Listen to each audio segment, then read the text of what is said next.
How do we model this figure using AutoCAD? Now in this discussion, we will just be using lines since we will also cover the measure and divide functions. So we can start here at the bottom. This is 80. So let's add a line. Then to keep this horizontal, we can restrict cursor orthogonally such that lines will be purely vertical or purely horizontal. Now let's input 80. And then let's add another line for the height. We also have 80. So next we're gonna use the offset function. Since this is a perfect square, we specify the offset distance as 80. Then we click on this object, offset it to the top, and also this one, we offset to the left. So we now have our perfect square.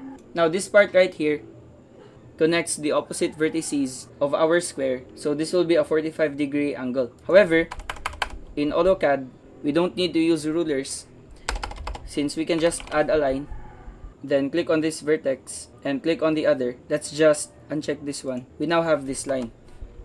And let's add another line for this one right here. We click on two opposite vertices. Now in our reference figure, this is only what's given. We have 15. So each of these segments, this one, and this one, they all measure 15 units. However, these aren't distributed equally, so we're gonna use the measure function. So just input measure, then click on the object. The interval is equal to 15, so input 15, then press enter. Now you can see here that we have multiple points. To make that clearer, just input p type, click on this, and we can establish our markers. Now I'm just going to use this plus marker. Click on OK. We have our markers right here. So each of these distances measure 15. But notice that there is a small gap here because this segment is lesser than 15 units. Next, for this bottom part, each of these measure 15. So just input measure, then click on this object, then input 15. That's the length of the segment. Then press enter. Now what if the markers don't match the reference figure? What we're going to do is, for example, we have a line. We draw it from bottom to top. Let's just use 80. Press enter.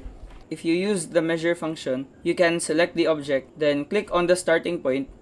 If, for example, we want it to be the opposite of this, since for this line, 15 is measured from the bottom, and we have a small gap at the top.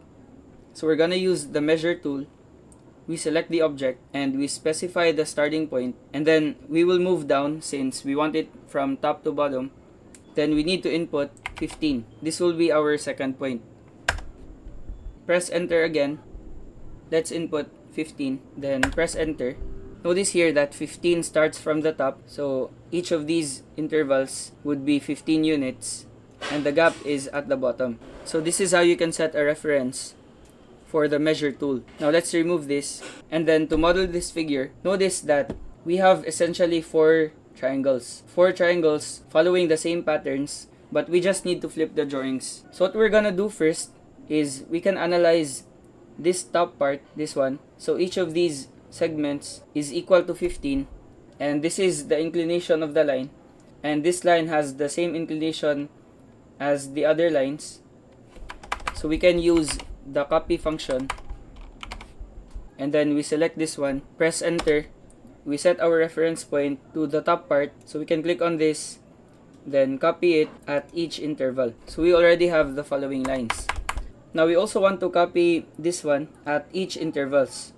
So copy, select this object, press enter, and this is our reference point. So we click on each of these, and then what we can do now is we can trim all of the lines that we don't need.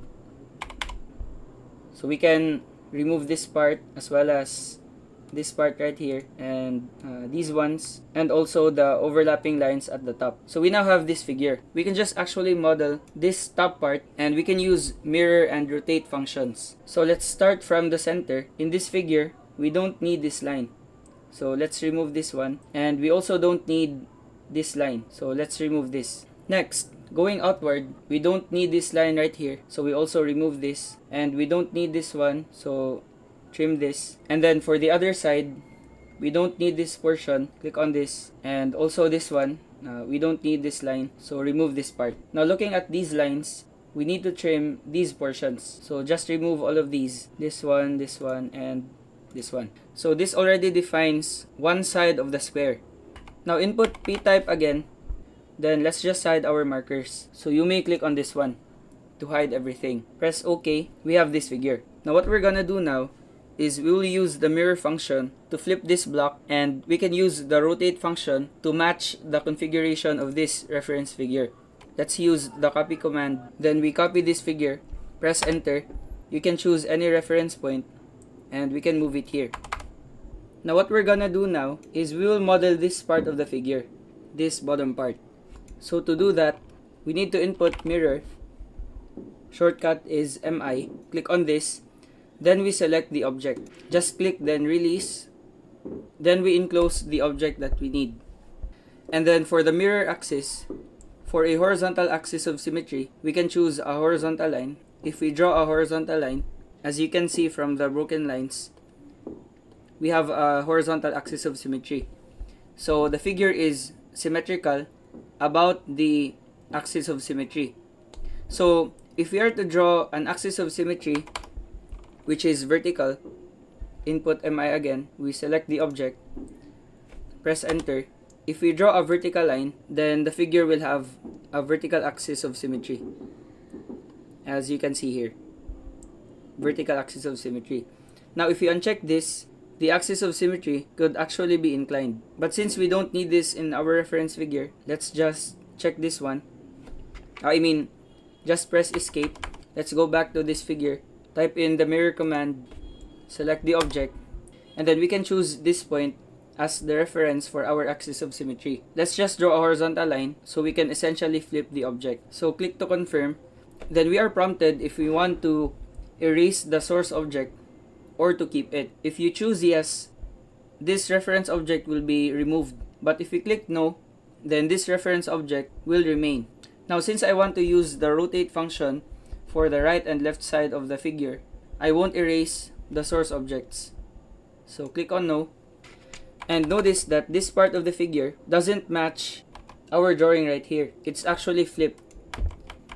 So what we're gonna do now is we use the mirror function again. We select this object, then press enter. We want a vertical axis of symmetry to flip this object. So we can choose the intersection point, then draw a vertical line. The objects we have selected have just been flipped. So click to confirm. Then we want to erase the source objects to remove the wrong figure. So click on yes. This is already the correct configuration for the bottom part, this one. Now if you rotate this figure by 90 degrees clockwise or 90 degrees counterclockwise, then we can obtain this part of the figure, the left side and the right side. So what I'm gonna do first is I will copy this object. Shortcut is CO. Then we press enter. We select this reference point or any other reference point as long as you can place it here. So I'll select the center and this will be the bottom part.